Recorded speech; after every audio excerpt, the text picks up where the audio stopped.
All right, we are back again. It's a special episode with Dr. Patricia. My name is Daniel Mugoya. It's been a while since I last had an episode with her. Yes. And recent, I thought I would see her on the ballot paper for the presidential elections. Oh, dear. To my surprise, I saw no one. So, Madam Patricia, you have a case to answer as we begin this episode.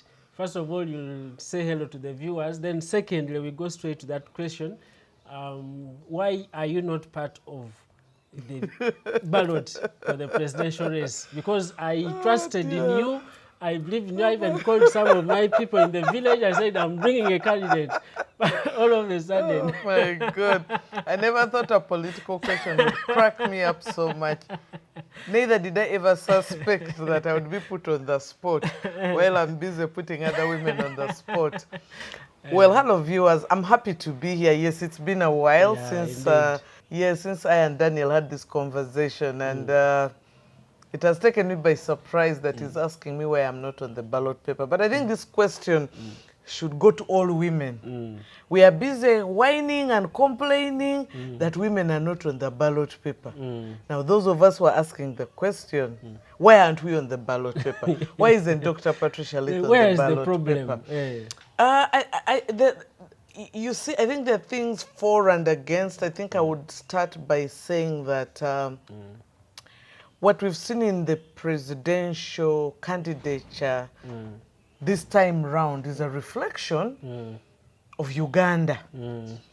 That when it comes to leadership and politics, it's often assumed to be a masculine space. And even us as women, we struggle with that decision. Should I go? Shouldn't I go? The last woman who stood there, she was harassed. How she looked like, how she dressed, who she was married to, how many children. Yes, there are individual struggles because of societal expectations. And the media, of course, reflects societal expectations. So we get harassed by the media, even if I'm part of the media. I know that the first thing would be not the manifesto of Patricia or any woman, but how I look like, if I am married, how many children I have, whose daughter am I, who I'm cheating with, you know, those kind of things. While those kind of questions do not arise for men. So we shy away from those spaces. But also, if you look at the Ugandan constitution, there is no prohibition of women. If you look at Electoral Commission, the terms and conditions for presidential candidacy, there's no prohibition. It looks neutral. It is the best provision we ever had. But what is the reality? And we've also had lots of affirmative actions. Oh, yes, affirmative action. The question, it begs the question, is affirmative action worth it? Yes, I think it is to a certain extent, but I also think it has boxed us in a certain corner. Maybe let me answer the affirmative action first. So you see, affirmative action has created special platforms for women. And this feeds into that answer, because women always have a special platform.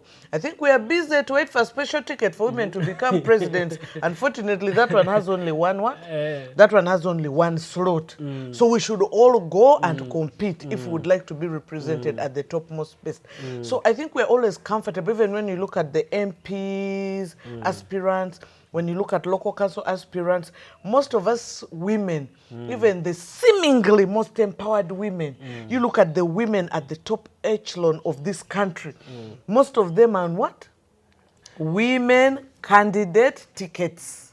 They're women representatives. District women representatives. Yes. Yes. The current speaker, the previous speaker, very few come in other positions Yes. to compete with men Yes. in different Yes, constituencies. the current speaker, the previous speaker, they were all women representatives. yes. And often, sometimes the question was that now powerful women like that, why don't they go to the open space and compete and leave these spaces for the more others. vulnerable?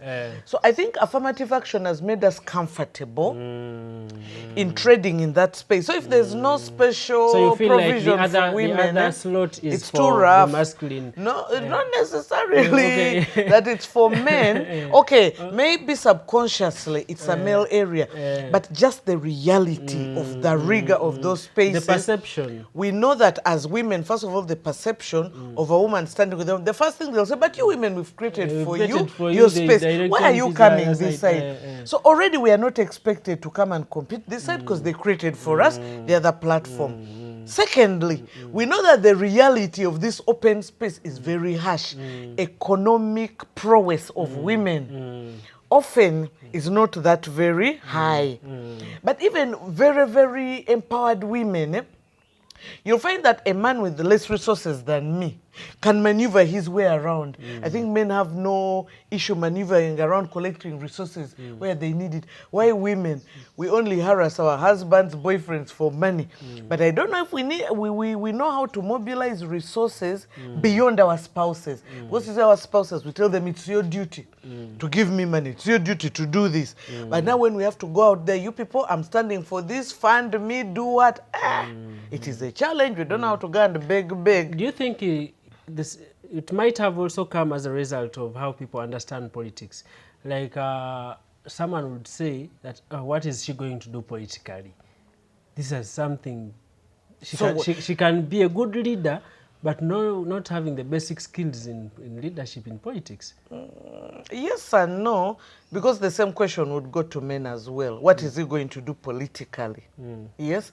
I think it's a general misunderstanding of the population of politics. And then if you're a political leader, what is your role going to be? You see, if you're appointed minister, there are things you're able to do because you're put in a docket where you're in charge of resources. You can reprioritize things. This comes first. But as an MP, we make so many promises as women and men. I'll do this road, I'll do what. But the reality is different. When you get there, you realize that you just don't determine that this road will be made. There's a whole process. Are the funds there? What are the country priorities? There's voting in numbers. Which side do we go to? There are also those committees, parliamentary committees. Which committee are you in? What is in charge? Most importantly, how do you lobby for inclusion? Crying on the sidelines doesn't cut it in politics. You must know the strategy of lobbying and mobilizing and making sure inclusion. Crying on the side, well, sometimes it will get you something, a tokenism to shut you up. But those people who get a lion's share, like all the investments are going to this part of the country, how does it happen? How do people lobby? Are you at the decision-making table? So for me, those are the questions we should ask. So yes, we see more women visibly in places of leadership, but when we assess closely our performance, it is wanting. One of the questions often asked is simple things like, do female politicians know how to use the media? Yes. And of course, you know, we normally have those explanations, other people call it excuses, that with a woman, you just don't jump on me and say, appear for a talk show in the next 30 minutes, the next 10 minutes, or tonight. I'll tell you, I have young kids at home, I have to pick my child, you should have told me, I should have made arrangements. My hair, I have to, yes, I need new hair. This is the dress I was wearing there the last time you interviewed me. So people are going to question all that. So while we shouldn't care about this like men, we do, because these things cloud people's attention to what we are saying. So nobody will be listening to the points I am making. They will just be fast assessing. All right. So if they're comfortable with my appearance, then maybe they will listen to what I'm saying. Okay, as we wind up this, maybe only one question on this. Do you believe that we have women who appeal to the public and can represent in that position? Of course we have women who appeal to the public, and there have been, people have alluded to those women. So-and-so would make a good president. So-and-so would make a good president. But every time those names have been mentioned, those women come quick and say, no, no, no, no, no, no, no, no, no. I did not say I want to become a president. Either because genuinely they are not interested in becoming presidents, or there are certain repercussions with showing interest in presidency. You as a woman, are you ready for those repercussions? Yes, once you say you want to be a president, there is more attention paid to you. Apart from, you know, these people who are normally jokers who escort, and you see when the precondition for presidency becomes tight, as opposed to the last one. This time, I think there were more stringent requirements. You see a lot of the jokers disappeared. Yes, Yeah. otherwise maybe I would have also just joined it. Yes, strategically, and then yes. Do you think the history of Uganda has contributed in any way entrenching such a position to the masculine? Yes, culturally, we look at leadership as a masculine space. So we grow up looking at certain leadership positions as male-dominated spaces, especially things like presidency, you know? So we've only seen men. It's just like the agenda-setting role of the media. We've not done a very good job showcasing that women can be president. Maybe there's none to show, but there are women all over the world who are presidents, quite a good number. Do we bring them on board to make a young Patricia think that, oh, I could actually make president of this country? But now I'm sure so many women vie for positions of vice presidency, prime ministership, ministerial positions, LC5. Actually, even that one is like being a president. We've only had one or two, you know. So there are those spaces, because women have taken those spaces like speaker and demonstrated it works. Suddenly more women are also aggressively fighting for these positions. But there are spaces where we've never seen a woman. You find that we're a bit shy. We are teasing the idea, but when they say, okay, Patricia, have it, then we are taking off. So clearly culture has molded us in perceiving things like that. And there are those unspoken things, if I'm allowed to say, that many women will not talk about. Sometimes your marital arrangement can contribute significantly to your political participation. We don't speak about it. No one wants to speak about it, but it is so true. I have had incidences where I've had interest, but you find that your spouse is saying, no, don't go out there and embarrass me. So just me wanting to campaign for a position, why would that embarrass you? Why is it that when you want to stand for a political position, you're not embarrassing me? When you lose, you'll embarrass me. Or people will want to sleep around with you. People will think you're not able. So some people are bad by their spouses. In my home, no woman will be a politician. You either leave the home and be a politician, or stay and be my wife.